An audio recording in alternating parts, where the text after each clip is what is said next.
So, as you know, we've just discovered that there are aliens because of that spaceship with aliens in that crashed, and they've got super advanced technology, and it's all massively frightening. So, what's the plan? Well, keep it all a complete secret from everybody if at all possible. Yes, of course. Although, why?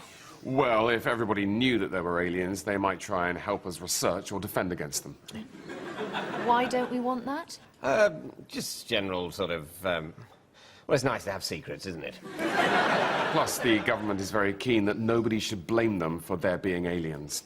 Would people do that? Well, they will when the aliens invade and they find out that we've known all along and could have been enlisting support all over the world in an effort to defend against them. There'll be hell to pay then, so...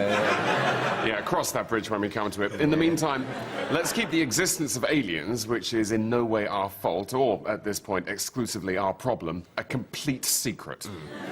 How? Well, we did catch a break there, actually. Fortunately, the aliens landed somewhere very remote, which is also a well-known top-secret army base.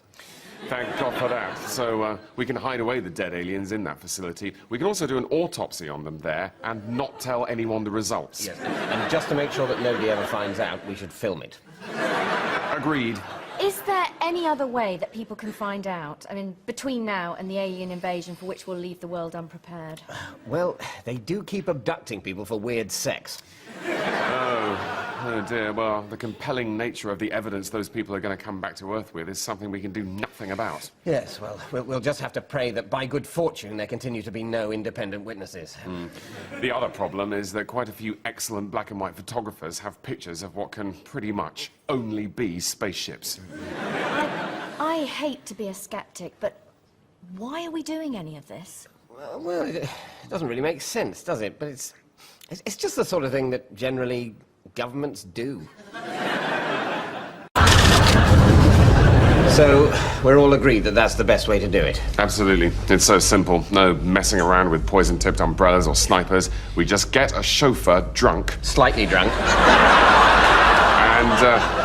And assume that he'll crash the car. Yeah. As long as we pay for a bunch of motorcycling photographers to harass him, I'm sure that'll happen. And the good news is that only involves swearing another 15 or so people to perpetual silence. Yes.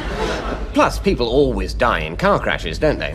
Yes, always. And people who drive over the limit always crash. What we're organising here, my friends, is a watertight hit. My only worry is that it'll look so much like a murder that people will suspect. Well, that is the risk we run by doing it this way. It will be totally obvious that it's an assassination. But remember what the Duke of Edinburgh said when he came in here to MI6 to give us our orders. I don't mind carrying the lifelong suspicion of murder on my shoulders, as long as you kill her in such a way that absolutely nothing can go wrong. Induced tipsy car crash it'll have to be then. It simply can't fail. Unless she wears a seatbelt. No, she won't. She's unprovably pregnant, remember? Women recently impregnated by the only man they've ever loved are notoriously slapdash about their personal safety. So, Dart, you're our best troubleshooter. Is there anything that we've missed? I've just got one little niggle. Why are we doing this? Well, because Prince Philip told us to. It's well known that the nation's security services are still pretty much at the beck and call of the royal family.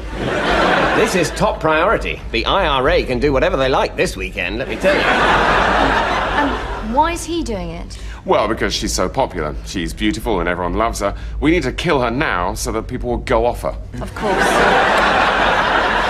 I mean, just think about it. If she's left alive to age as gracefully as one can while bringing up the bastard grandchild of a delusional Egyptian businessman, then the public's just going to love her more and more.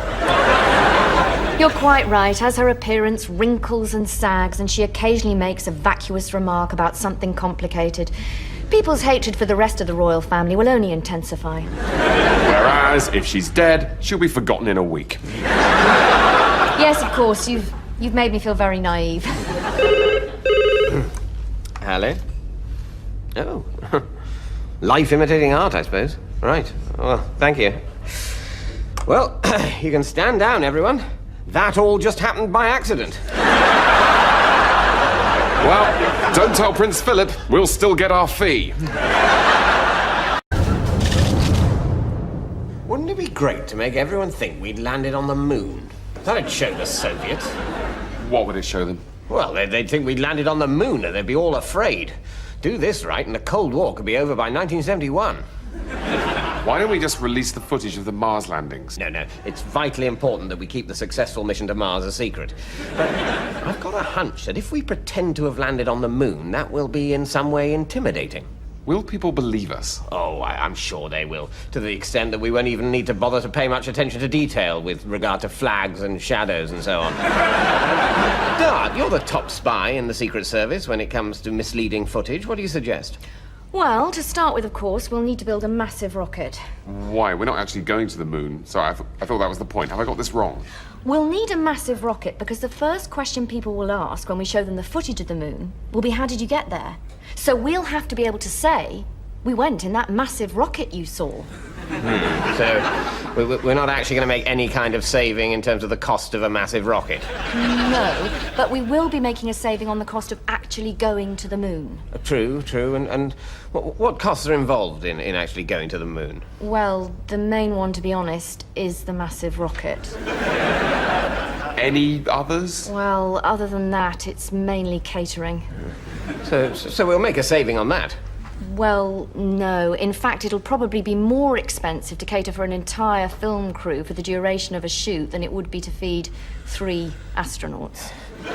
So, I'm just wondering, we'll still have to build the massive rocket capable of going to the moon? We will have to do that, yes. So I was just thinking, if we've built the moon rocket, might it not be cheaper to just pop to the moon and fake the footage there? Fake the footage of the fake moon landing on the moon? What if people found out? That's a risk we're just going to have to take.